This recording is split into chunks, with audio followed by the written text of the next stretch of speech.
Well, in this week's Cardiology Countdown, I want to highlight some of the journal scans we have as part of our clinical communities, highlighting 2 in the biomarker clinical community and 1 for the AFib clinical community.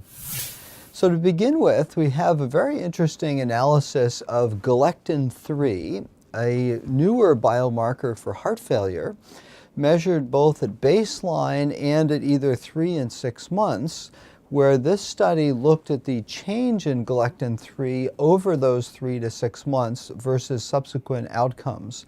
And this was done in 2 trials, in the Corona trial of statin and of the Coach trial, both heart failure trials. And interestingly, using a cut point of a rise in galectin-3 of greater than 15%, they found about a 50% higher risk of death, even when controlling for BNP, LV ejection fraction, etc.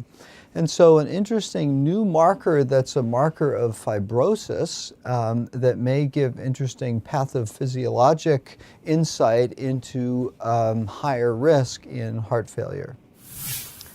Next, we have another biomarker journal scan. This is from a paper in Circ Heart Failure that looks at the use of troponin in patients admitted with acute heart failure. This was a study of more than 13,000 acute heart failure patients at emergency department in Ontario, where they found that about 13% of patients were troponin positive on admission. And those patients had a 9-fold higher risk of death compared to troponin-negative patients.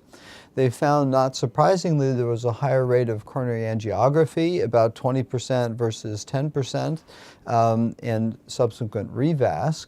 And when trying to look at the role of revascularization, those who underwent revascularization appeared to have lower mortality, suggesting benefit, but it's an observational study. And so I think a very interesting look at the use of troponin in risk stratifying acute heart failure patients. And this week's number 1 pick is an analysis of the Averroes trial of atrial fibrillation, comparing the new anticoagulant apixaban, recently FDA approved, as compared with aspirin in patients who were deemed unsuitable or unable to take oral anticoagulation with warfarin. This study, as you know, as a whole showed about a 50% reduction in stroke or systemic embolism. This analysis stratified patients by the CHADS2 risk score and by the CHADS-VASc risk score. And interestingly, they found a very clear benefit even in CHADS 0 or 1 patients, with the hazard ratio favoring apixaban of just 0.38, so a more than 60% reduction in ischemic stroke in patients with CHADS 0 or 1 using apixaban versus aspirin.